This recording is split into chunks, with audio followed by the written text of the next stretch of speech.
My name is Julia Dias Leite. I'm the Executive Director of SEBRE. I have here in the call Sérgio Fausto from Fundação Fernando Henrique Cardoso, Arthur Kroeber, partner of Gavegal Dragonomics, who is also an old partner of SEBRE. We've been organizing seminars every year. And also Ambassador Marcos Caramuru, who is the member of International Board of SEBRE and as well partner of consultoria. Thank you all for being here today. I will pass now the word to Sérgio, who will conduct the debate. Thank you so much, Julia, for co-organizing this webinar with us. Thank you so much, Arthur and Marcos, for making the time to spend an hour discussing such a relevant topic.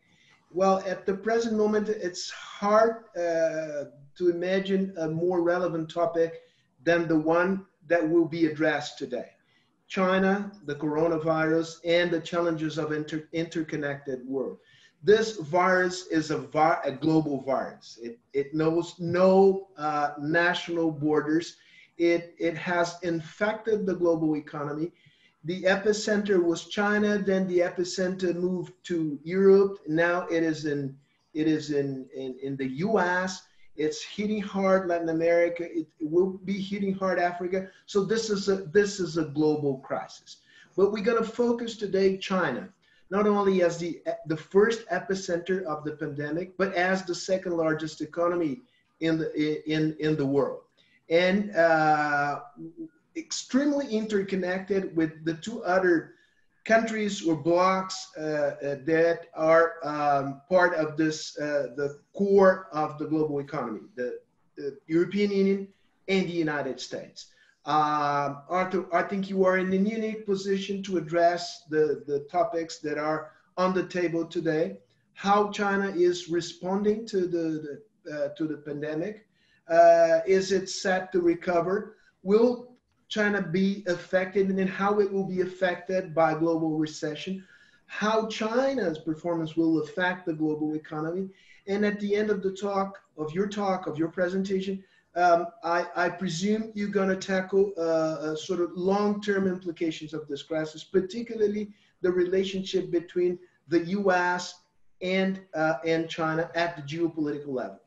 Marcos Caramuru, a very old friend who has been living in China for almost 10 years, has served as Brazilian ambassador to Malaysia and to Beijing, knows China very well, will make comments on Arthur's presentation. So without further ado, Arthur will talk for about 25 minutes, comments from Marcos for about 15 minutes, then we're gonna open a Q&A.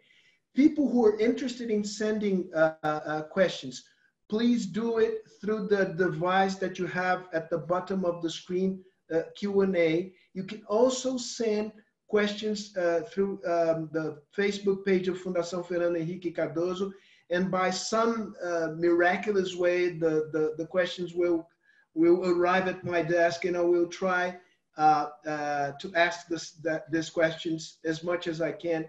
I will ask Arthur and Marcos to answer to those questions. So the floor is yours, Arthur, for about 25 minutes. Thank you very much, Julia and Sergio, for that very kind introduction. And I'm really looking forward to exchanging views with Ambassador Caramuru on this and to entertaining your questions.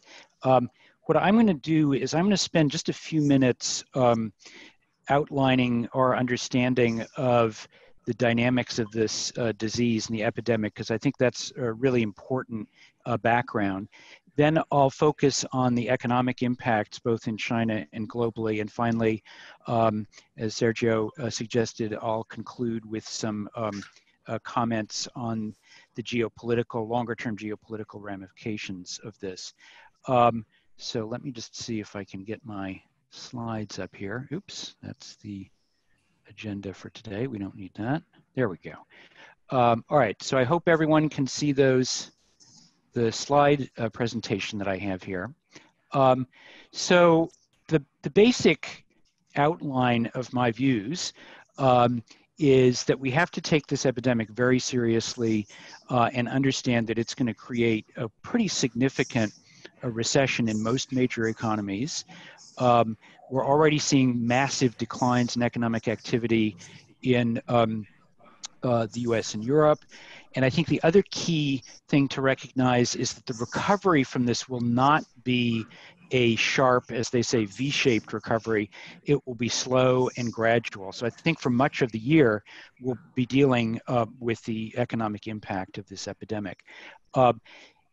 It's important to look at what's going on in China because I think that helps us understand what is likely to happen in the rest of the world. And as you can see here, my major concern in the long run is that rather than providing an avenue for a reduction in tensions between the world's two largest economies, China and the US, I fear that it will make things even worse in that relationship. So first, let me just spend a couple minutes on the disease itself. I and my team have been spending a lot of time trying to sort through all of the data on this and to separate out the truth from all of the strange claims that are out there. And I think the key points are really these, which I've put up on the screen. The first is there's a lot of discussion about the fatality rates. It's very difficult to determine what they are, but the crucial thing is that we now know for a certainty that if the disease is unchecked, it is severe enough to completely overwhelm local hospital systems. And that's what we saw in Wuhan in China. That's what we saw in Lombardy in Italy. And that is what we're seeing now in real time in New York City. So it is, whatever the fatality rate winds up being, it is extremely severe and it can really wreak havoc in public health systems.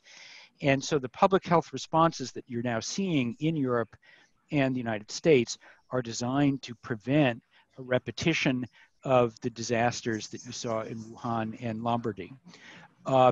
So this is a very, very serious thing, and the responses will be serious.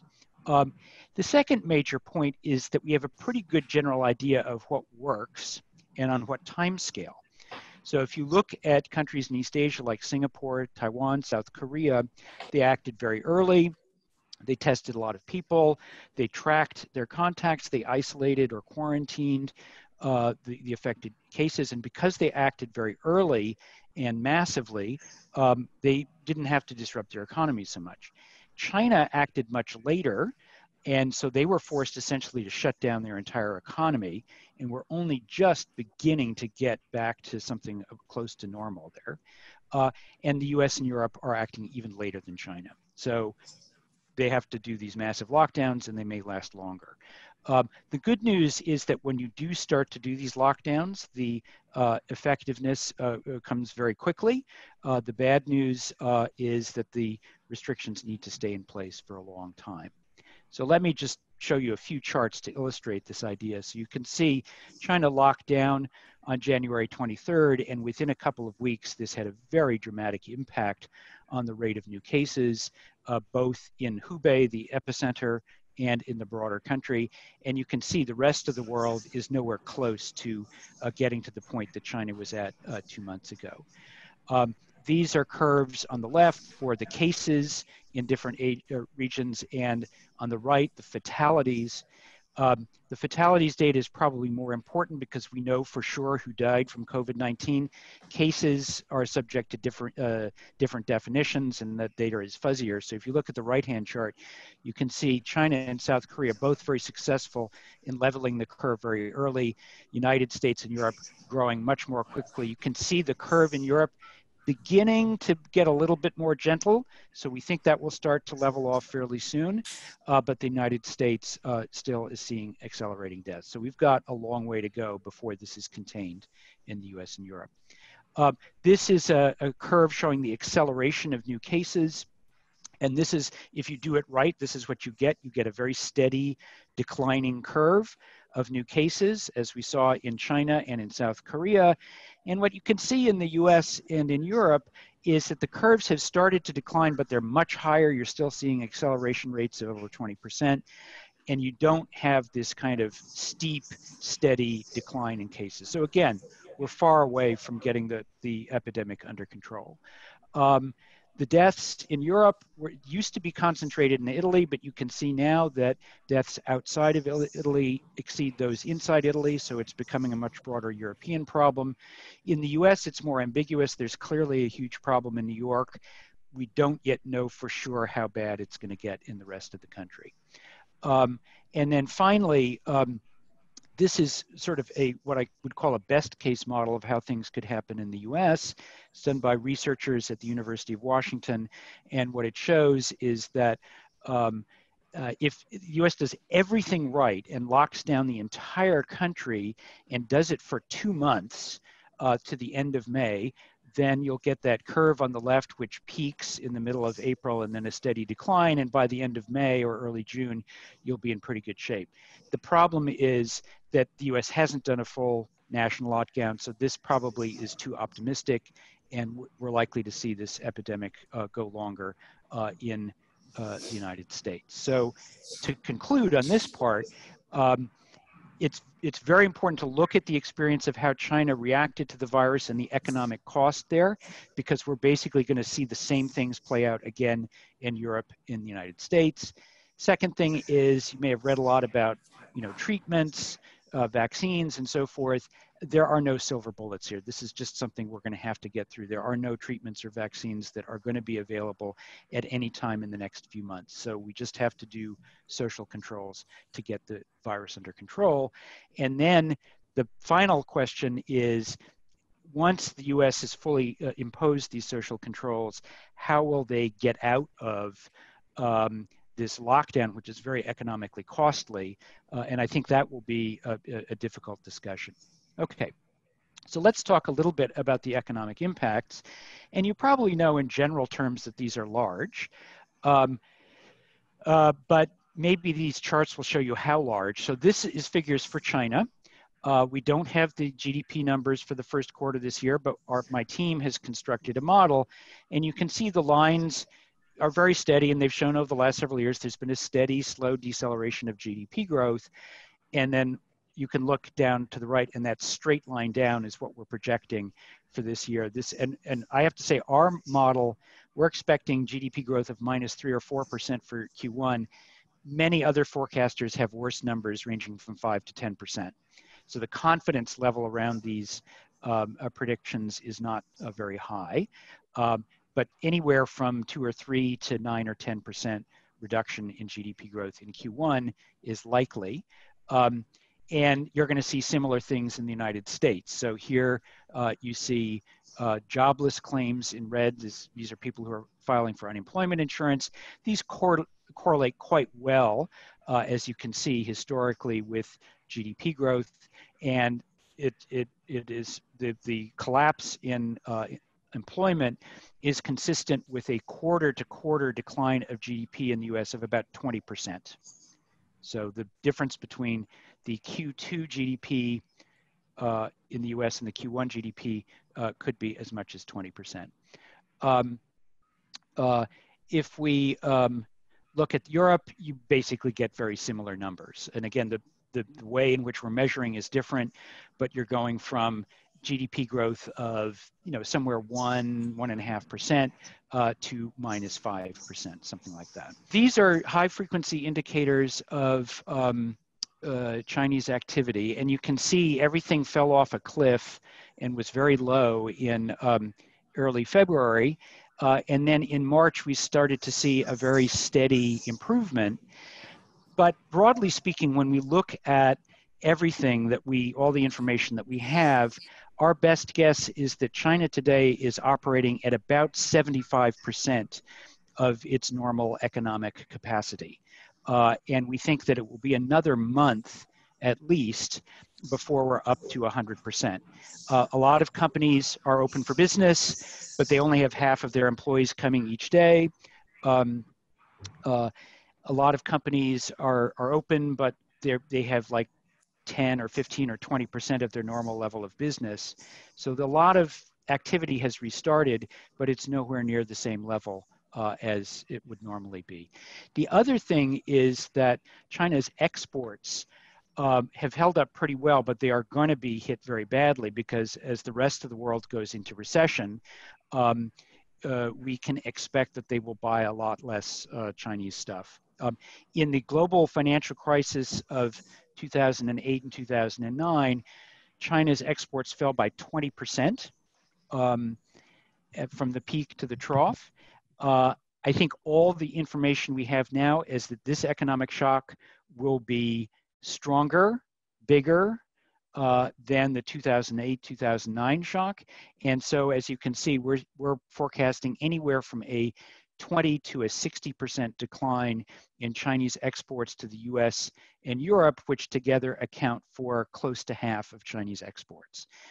So even if in the unlikely circumstance that China's exports to the rest of the world hold up reasonably well, you're still looking at a hit to exports that is at least as great as in 2008, 2009, and probably more. The other problem, and this is a problem not just in China, but in the US particularly, and in Europe, these shutdowns are a real problem for small businesses that operate, on daily cash flows. They don't have a lot of reserves. They provide a lot of employment, and they basically have no way to survive. It's very difficult for them to survive an extended shutdown of the entire economy.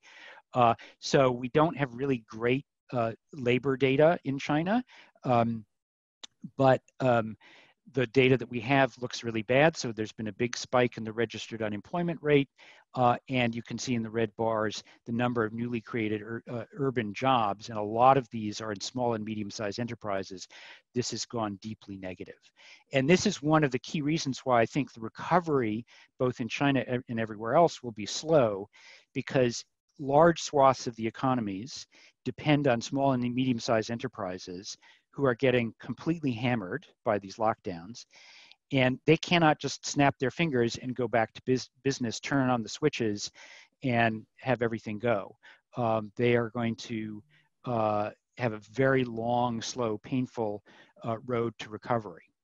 I think the other comment that I would like to make about China's economic position before I go on to the geopolitical and long-term responses is that unlike in 2008, 2009, we have seen a very, very small response in terms of economic policy from the Chinese government. You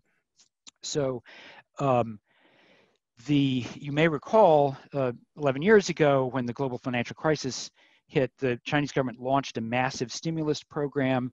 The headline number was 4 trillion renminbi. Our estimates are that the actual increased credit and spending was closer to 15 trillion renminbi over a 2-year period. So it was really an extraordinary stimulus. And in subsequent down cycles in 2013 and 2016, we've seen smaller but analogous strong fiscal stimulus, mainly coming through infrastructure in the property sector.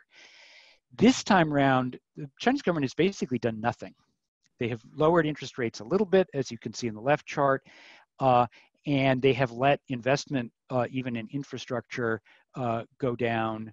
They have not made any effort to make infrastructure spending go up in response to this crisis. It's a little bit hard to see, but that red line of infrastructure is following the blue line down, and the arrow is what we expect will happen once they put some support for local government infrastructure spending into place. So we do think that they are beginning to mobilize a bit of an infrastructure response, but even so, we don't think that infrastructure spending is going to grow more than about 8 or 9% this year compared to last year. In 2009, the comparable figure was 40%. You had a 40% year-on-year growth in infrastructure spending. This year, it will be at best 8 or 9. So the question is, why are they responding in such a small way to this major economic crisis? And I think there are basically 2 reasons for that. One is that for many policymakers in China today, the stimulus of 2008, 2009 is viewed as a bad thing, that they overdid it, that they allowed too much irresponsible borrowing by local governments and companies, and that this created huge debt problems that the countries have to struggle with for the last decade. And for the last 3 years, the government has had a very strong effort to get rid of shadow financing and excessive debt, and to stop the debt to GDP ratio from growing. And so the policymakers, the Ministry of Finance and the NDRC and the State Council do not want a repetition of the kind of debt frenzy that you got in 2009. So they're very conservatively biased. And then I think the second reason is, frankly, they underestimated the economic impact of this. I think when they went into this, they thought, oh, we'll have to shut down the country for a month or so, but it's Chinese New Year's anyway, so not much happens in general. So this is a good time to shut things down. The loss of output won't be so bad. We'll get back to normal by beginning of April, and things will be fine. And so we don't really have to do that much. And so what I think is, first of all, they underestimated how long the country would have to shut down. Second, they underestimated what this shutdown was going to do in terms of crushing activity. And third, I think they did not realize that the epidemic would spread to the rest of the world, and the rest of the world would do the same thing and go into a global recession. So for all of those reasons, I think they have been behind the curve and insufficiently supportive of the economy. They are now starting to increase support from the central bank and via fiscal measures, but they're going to do this very cautiously. Okay, so in the remaining few minutes, I'd like to address three longer term issues that I think will come up as we exit from this crisis into whatever the new normal turns out to be. And the first of these is that I think that the whole, if you will, neoliberal economic model that has been dominant for the last 25 or 30 years, which is focused on efficiency above all, I think this is going to face a lot of criticism, because what we can see is that countries like China or other East Asian countries that have redundancies, maybe they're not the most efficient, but they have an ability to respond, mobilize resources and respond to a crisis. They've done relatively well, whereas the efficiency-oriented economies like the US have really had a chaotic and not very good response. And we don't have enough medical equipment, we don't have enough hospital beds, we don't have enough drugs. So the United States, I think, has a real reckoning to do with the balance between efficiency and resiliency. And I think there will be a lot more focus in building in resiliency and redundancy, that is extra capacity, into the system to make it safer, even if it's less efficient. So I think there's going to be a pretty big economic debate in the United States, but also more broadly about what's the right balance between economic efficiency and the things that you need to do to keep a country safe in all dimensions. Second, I think this whole notion of globalized supply chains is going to come under question. And this is a little trickier. So I think if you're looking at things like pharmaceutical supply chains, supplies of medical equipment, et cetera, there's a huge problem in the United States that we don't make most of this stuff anymore. We have to import it, often from China. Chinese local governments and companies have been working very hard to try and meet this demand. But it's very difficult to get through customs delays and other kinds of regulatory problems. So the flow of needed equipment and supplies from China and other places to the United States is a lot slower than it needs to be. So I think you're going to see enormous political pressure after this for the United States to relocalize its supply chains for pharmaceuticals and critical medical equipment. Now, this obviously feeds into the bigger dynamic that we've seen over the last 2 years, where Trump has led these trade wars based on the idea that the U.S. needs to, have less investment abroad, more investment in manufacturing at home. This idea of decoupling the Chinese and U.S. economies has been a very popular topic of conversation. But once you get beyond things like pharmaceuticals and medical supplies into things like electronics, the case for decoupling becomes a lot harder. So for example, Apple is reportedly very happy with the success of the Chinese response to COVID-19. And they're very skeptical that any other country that they could move to, Vietnam, Indonesia, India, would handle it as well. So from Apple's standpoint, one of the things this crisis shows is actually China is a good place to have your supply chain because the government is pretty efficient at mobilizing a response to crisis.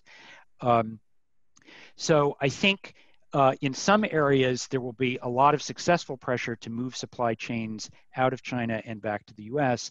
I think in other sectors, though, that you'll see a lot more resistance. So again, that will be a complicated debate.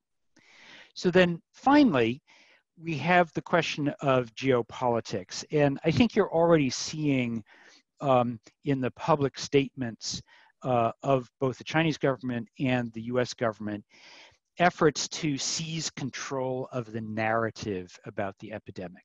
So if we look first at the Chinese standpoint, the Chinese Communist Party has really labored very hard to promote the narrative that they led a people's war against this epidemic. It was very difficult, but under the leadership of the party, the Chinese people mobilized and they successfully defeated this huge disease. I think most people in China basically buy into that narrative and feel that the government did the right things and has done a good job. So from the standpoint of the party's domestic legitimacy, I think they have succeeded in making this a beneficial thing.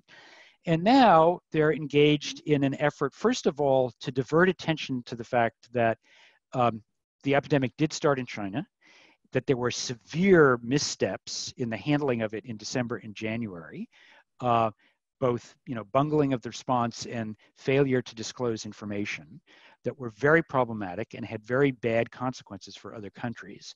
They're kind of pushing that into the background. And instead, they're trying to take a proactive role in sharing medical knowledge and supplies and so forth. And I think that proactive role is well merited and a good thing for them to do, but it is definitely a very selective reading of the total response of China to the virus. If you then look to the United States side, I think what you find is that the faction within the United States government that has been interested in pushing a very hard line, almost Cold War approach towards China, they basically see this as an opportunity to push ahead. And their narrative is, look, China mishandled and lied about the virus in the early days in December and January. There's now an intelligence report, which personally I think is probably pretty credible, that China has concealed or misrepresented its data about cases and fatalities in February and March. So basically the narrative is China is untrustworthy. We cannot deal with them. There's basically no basis for any kind of cooperation. And so therefore we just have to treat them as an adversary. And that narrative is gaining strength in Washington. It was already strong before this epidemic, and now it is even stronger. Now, that's not the only thing that's going on in the United States. There are other parts of the federal government that are, including the president's son-in-law, Jared Kushner, that are trying to find a way for the US and China to work cooperatively. And it's also important to understand that at the local government level, the state level, there are a number of efforts underway by states to work with provinces and companies in China to import medical equipment and so forth, masks, and ventilators and so forth. And that these are somewhat successful, right? So it's a complicated story, but at the national level, I think there is a really significant risk that as we move through this, what will happen is that you get the crystallization of this basic narrative in Washington that China is an untrustworthy, dangerous player, and the US has to essentially move to a quasi-Cold War footing against it and treat it not as a competitor with a complex and nuanced relationship, but just as an adversary. And if that happens, I think that would be very bad. I think it would be bad for the United States. I think it would be bad for China. And I think it would be bad for the global economy. So I would just conclude here by saying that we're at a very difficult moment on many dimensions. Clearly, public health is the number one. Number two is just how do we get our economies back on track? That will be a very difficult task that will take most of the rest of the year, at least, to achieve. And then third, we have a real risk, not a certainty, but a real risk that this event becomes an excuse for a really damaging and unnecessary deterioration in the political and economic relationship between the two biggest economies in the world. So I think with that, I've exhausted my time, and I'm happy to turn it back to Sergio and Ambassador Caramuru for some other comments. Thank you very much. Thank you, Arthur. Thank you for your excellent presentation. Now it's your turn, Marcos. 15 minutes. Well, good evening to everyone. Thank you, Julia. Thank you, Sergio. It's a pleasure to share a panel with such a distinguished analyst, such as Arthur Kroeber. I'm very glad to be here. I'm going to make 3 comments connected or inspired by Arthur Kroeber's presentation. One about the Chinese economy, the second one about the opportunities that are open to China, and the last one very briefly about the China-US relationship and its impact and the impact of the pandemic on this relationship. First, about the economy.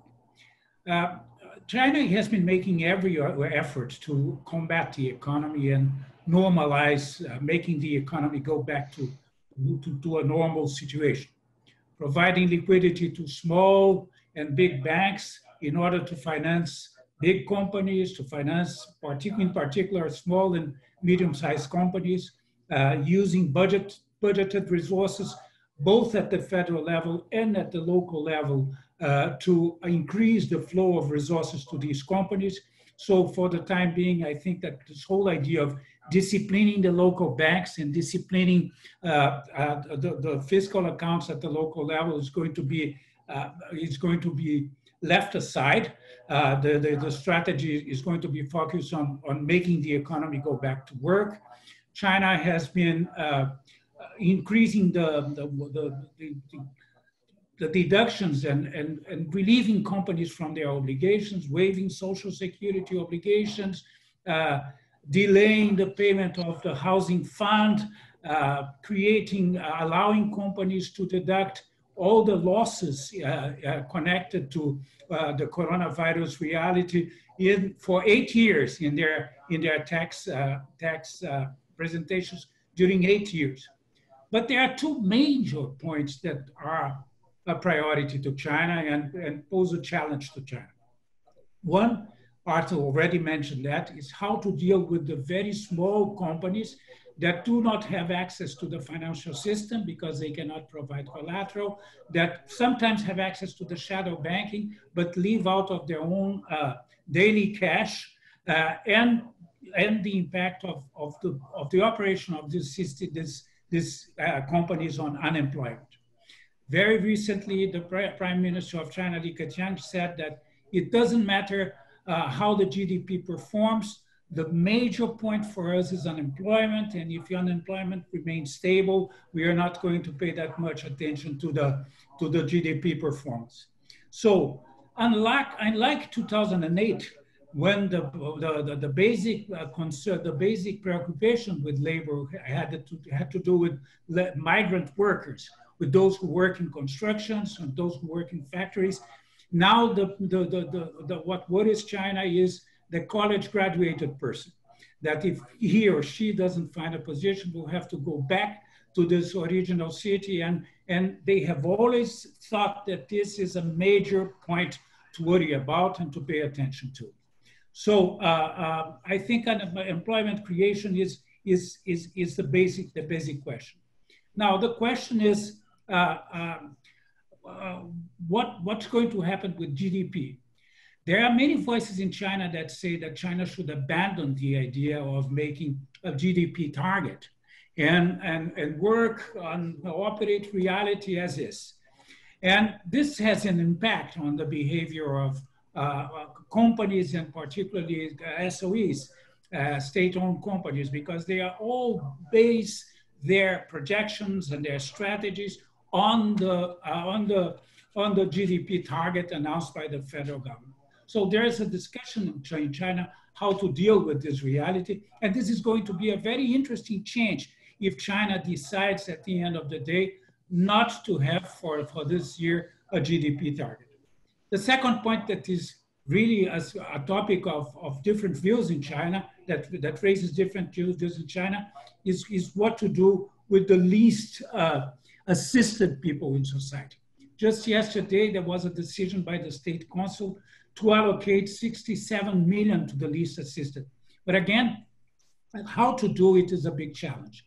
There are voices in China that say that the solution is just to copy the United States, send money directly to the individuals, but China so far has preferred to use the existing mechanisms, unemployment insurance, all the programs that already exist in connection to the poorest. But this is a point that is still going to be a point of discussion. So what I think is that, yes, the mid-sized companies and the large companies will clearly be able to reach agreements with the local authorities, with the federal banks, with the local banks that give them support. Small and medium-sized companies that have a connection with the banking sector will be protected, but the very small business in the big cities in particular, these are the ones that are going to be affected, and their impact on employment is going to be a central issue for China. And the discussion will be in China how to operate the assistance to these companies and the assistance to those that are going to be unemployed. My second comment is about the opportunities in the Chinese economy. We all know that in Chinese, the word for crisis, wei ji, has also the meaning of opportunity, ji, of ji hui. Ji hui is a word that means opportunity in China. And I think that China is going to build the opportunities in a double sense. First, to build its image in the world, or at least to avoid the damage to its image in the world. At the later stage, to increase its participation in the international economy in a more active and effective way. Now, we've been following the number of calls by Xi Jinping and by the Minister of Foreign Affairs, Wang Yi, to their counterparts in a number of different countries. It's very clear that China is following a strategy to reach all these countries, to talk at the high-level authority, and to discuss the crisis, how China can support these countries, and also to discuss how to deal with the problems created in the context of the crisis. So far, China has announced 178 flights to at least 40 countries, carrying 2,600 tons of equipment and 100 doctors and staff to work in hospitals. So there's a campaign in China to help countries, to keep dialogue to a number of countries. And I think this is going to be a very important point. You know, China's image, China's opportunity to get closer to countries and to support them to the extent possible.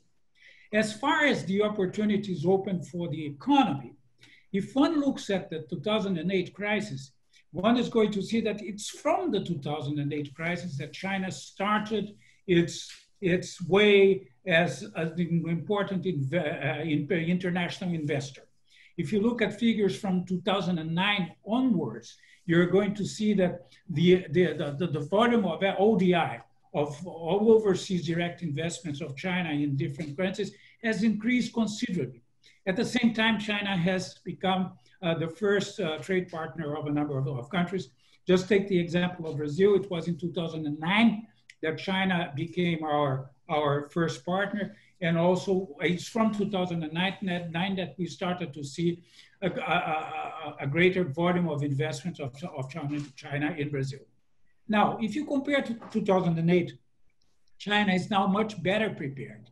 First, because the Chinese companies have acquired the experience of operating in different countries.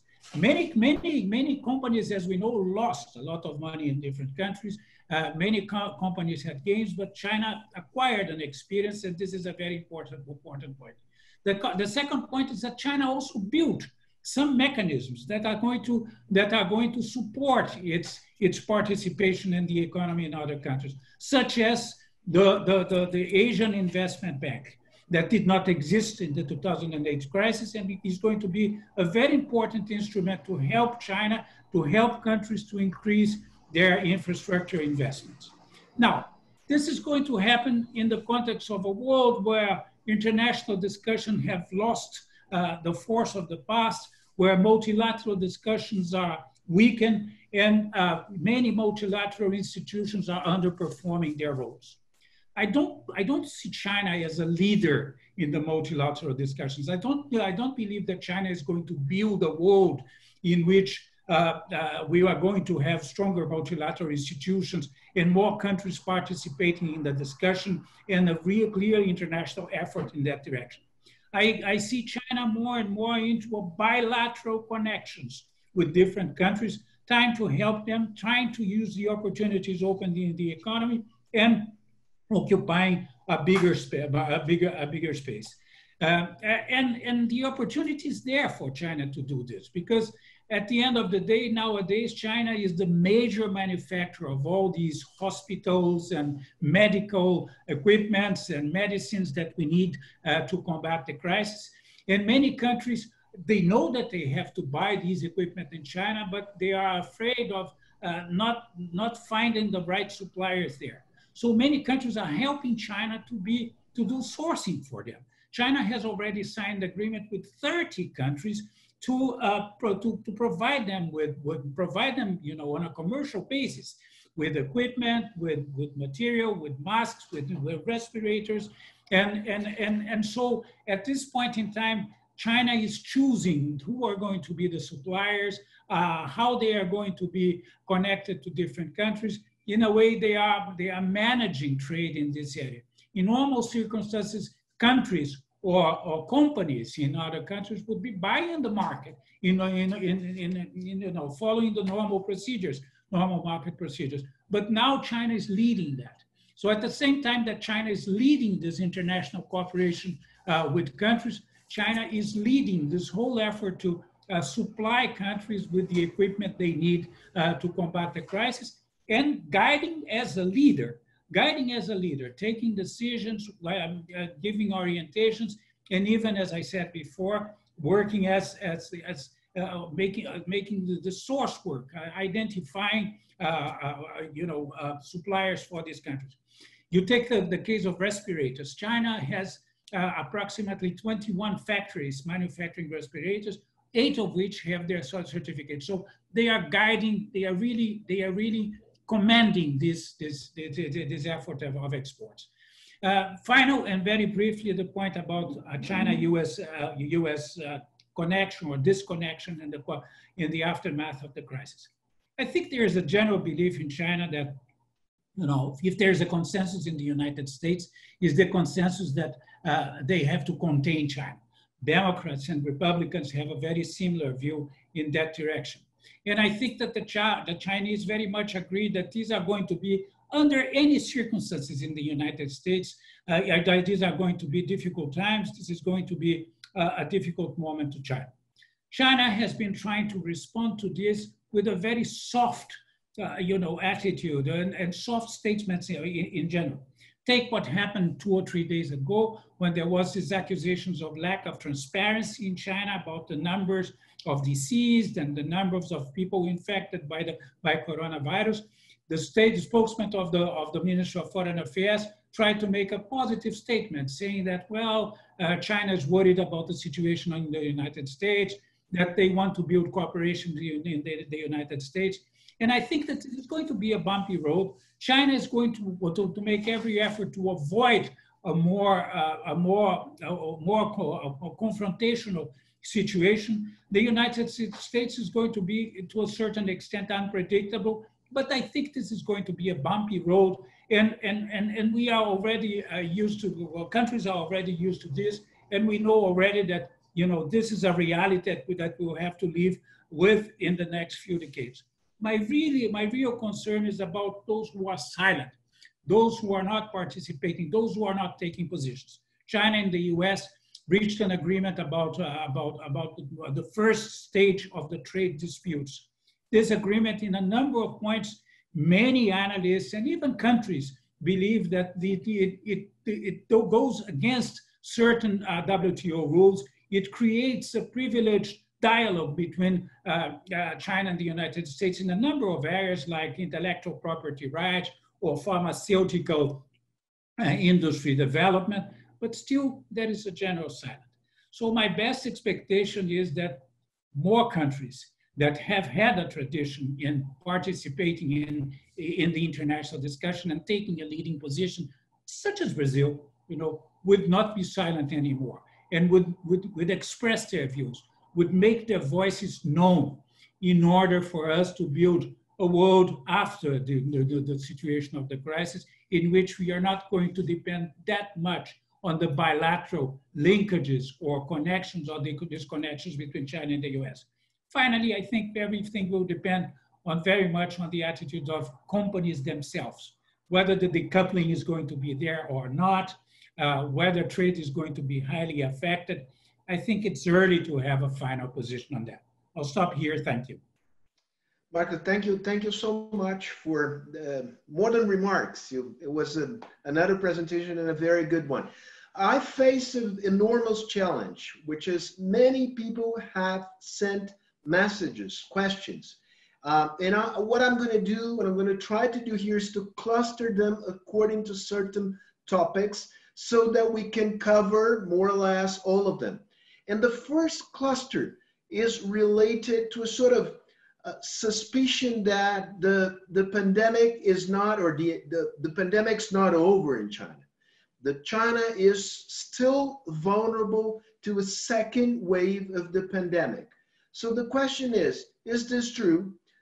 Is the Chinese government prepared to face a second wave on both fronts, on the sanitary front and on the economic front?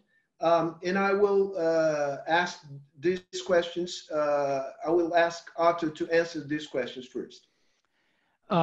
Yeah, I think the answer is that this is something of a concern.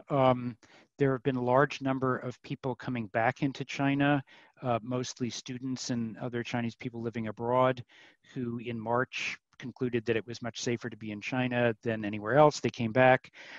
This led to an increase in the number of imported cases.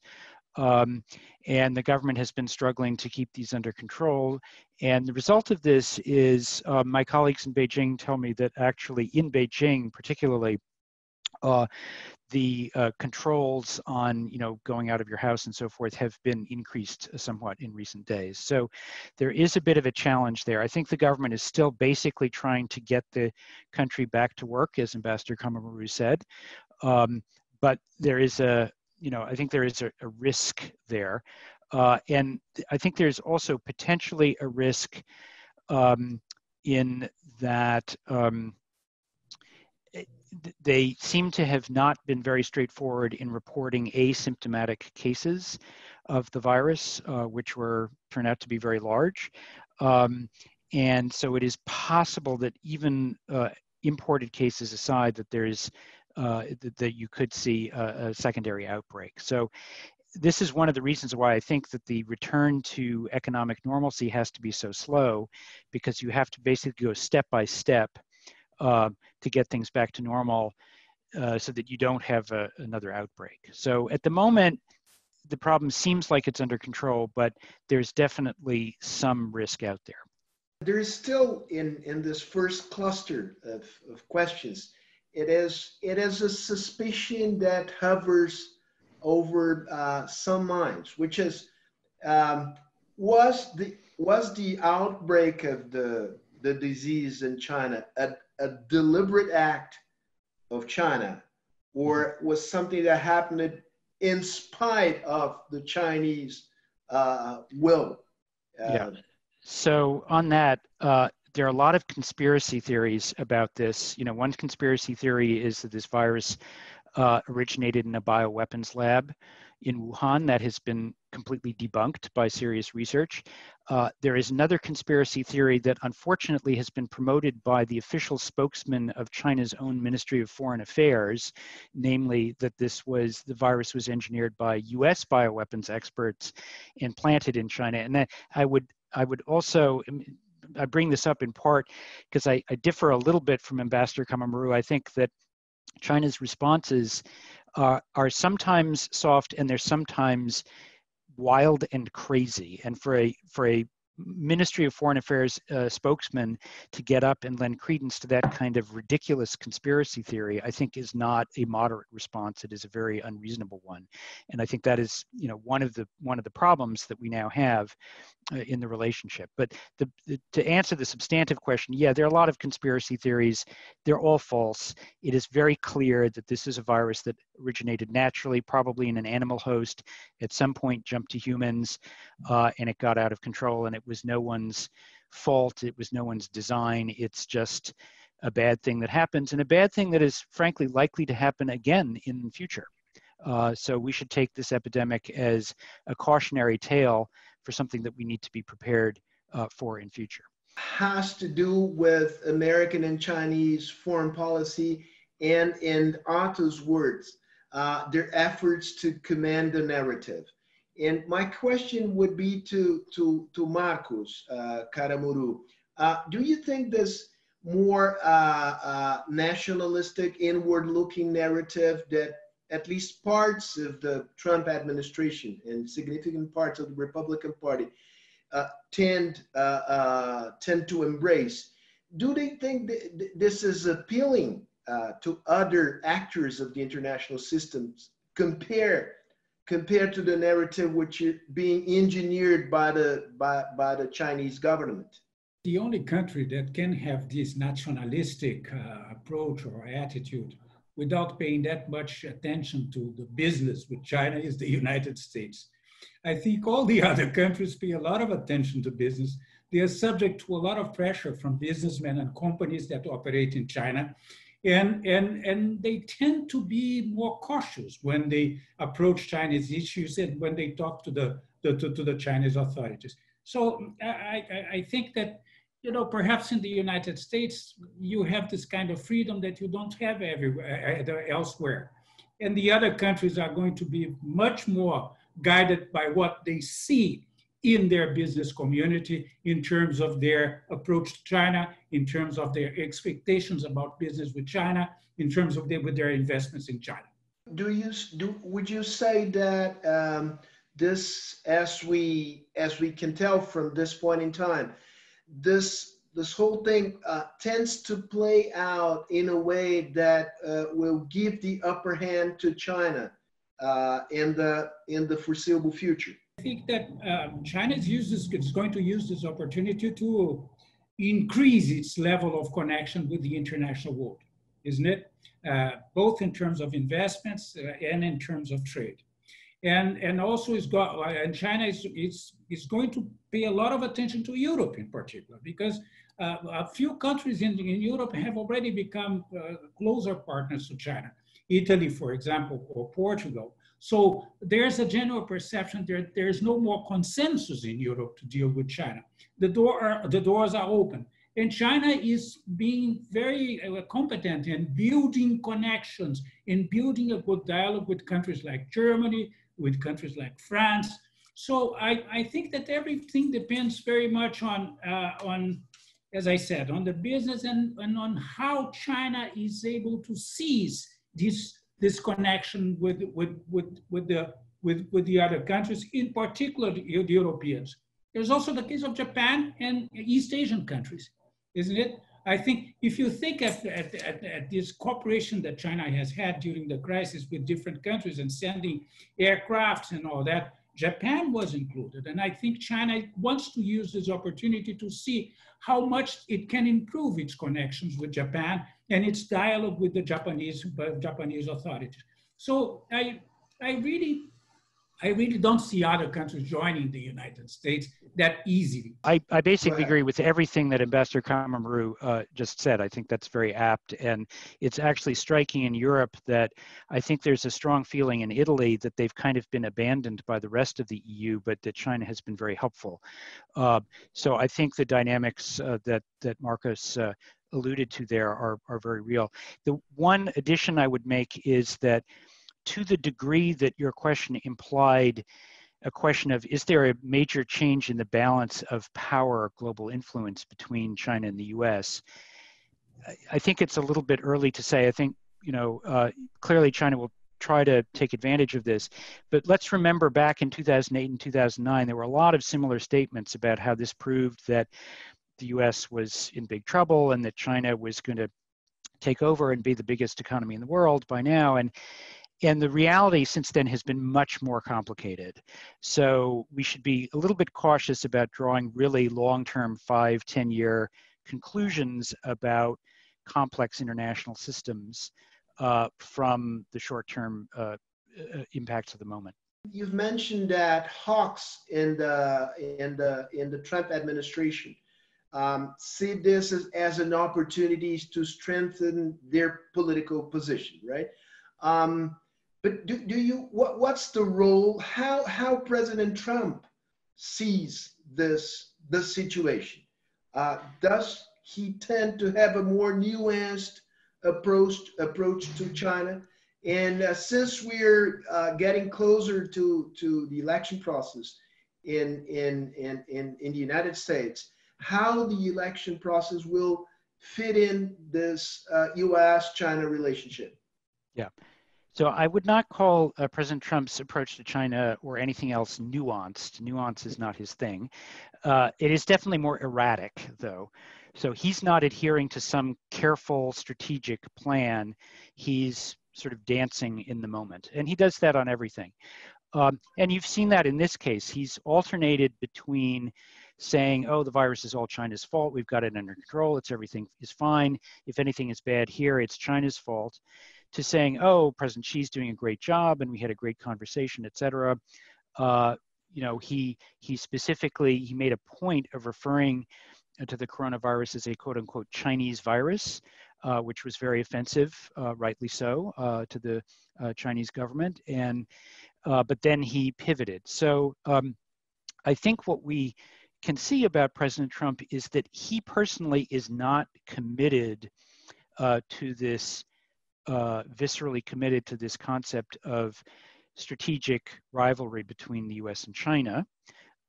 He's a businessman. He thinks, if we can get a good deal to do business, then that's good. And that's what his trade deal was all about. But he is also someone who loves posturing, toughness, and has essentially enabled all of the most hardline, aggressive militarist people in the US government a free hand most of the time to do whatever they want, right? And this is completely unprecedented. No other president in American history has been so reckless, frankly, in permitting these extreme partisans of a particular hardline point of view to have so much influence. So every so often he reins them in because it's bad for his trade deal or whatever. But he's, in my opinion, being quite irresponsible most of the time in allowing these people as much purchase as they have on policy. So what you see is that there's these wild swings in US policy between let's make a deal, let's do a trade deal, we can be cooperative, to no, let's make China enemy, let's cut off Huawei. And I suspect that that will continue because Trump's political calculus is creating uncertainty and changing positions with the moment based on what he sees. So I think it's really impossible to know how things are going to play out over the next 6 months because they will change from month to month according to his political desires. And I think the final thing I would say on this is I've put a lot of emphasis on the hawkish elements of the administration. There are others. I mean, the Treasury Department and other parts of the administration have pushed for a much more sort of traditional, if you will, competitive, but also cooperative relationship with China. It seems like Trump's son-in-law, Jared Kushner, is basically in that camp, and he's been kind of pushing in that direction. And as I noted, there's a lot of cooperation actually going on at the subnational level between local governments in the US and China to promote the transfer of supplies and so forth. So it's a very complicated mixed picture, and it's going to remain complicated and messy. My concern is that whatever Trump's desires may be, it does seem clear that the power of the most hardline faction in Washington continues to grow. And just as Ambassador Caramuru said, this is an opportunity for China to do various things, many of which are highly constructive in the world. I think the people in DC who are pushing this kind of line also see it as this is their opportunity to push something forward, and they're going to keep doing that. Okay, before I hand it over to Julia to close this conversation, let me ask a final question about Brazil, and it has to be to Marcos Caramuru. Against this backdrop of U.S.-China relationship that we have sketched here, what are the opportunities for Brazil in the threats to Brazil in the short term, in the midst of the pandemic and the global recession, and going forward? Well, first and foremost, the opportunities are going to be in the export of food and I don't know, and all these basic items that we export to China. I think that China, in face of this situation, is going to be even more worried about the idea of keeping a good relationship with these countries that can be important suppliers of these essential goods in the long run. And China is going to pay a lot of attention to that. And we should not think about the flows of exports this year or this month or next month, but I think that as a whole, China is going to be very much worried with that, and this will help to strengthen our relations with China. The most important thing to do, in my view, is to keep the dialogue going on, to keep the dialogue open with China, and to have a dialogue that does not incorporate any ideological view, any preconceived view, is an open dialogue, is a dialogue as rich as possible in many different areas, and then go ahead with it. China will also see many opportunities in the Chinese economy to invest. And we are going to need these investments. We are going to need investments in infrastructure. We are going to need investments in many different areas where China possesses the expertise, the resources available, and luckily so China already knows our reality in a number of these areas.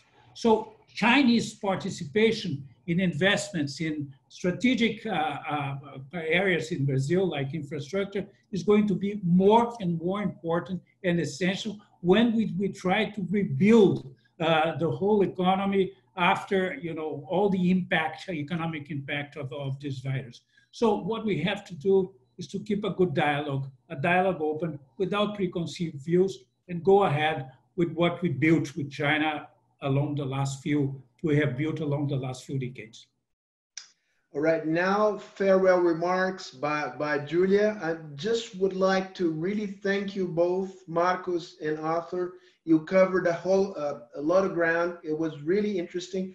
And my excuses to many people who have sent their questions to me. I tried my best to address them as encompassing as I could. Now, Julia. Thank you, Arthur and Marcos, for this great presentation.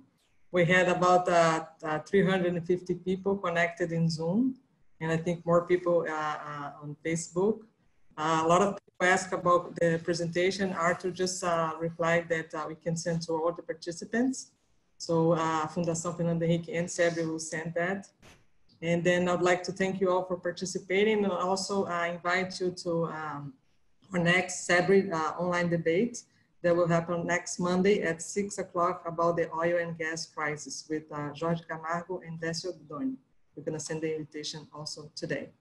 Okay, thank you all. Okay, folks, bye-bye. Thank you so much. Marcos, very good to see you. Arthur. Okay, thank you. Yeah, thank you and goodbye. Okay. Stay home. Okay, yes, I will. Yeah. Okay, bye-bye.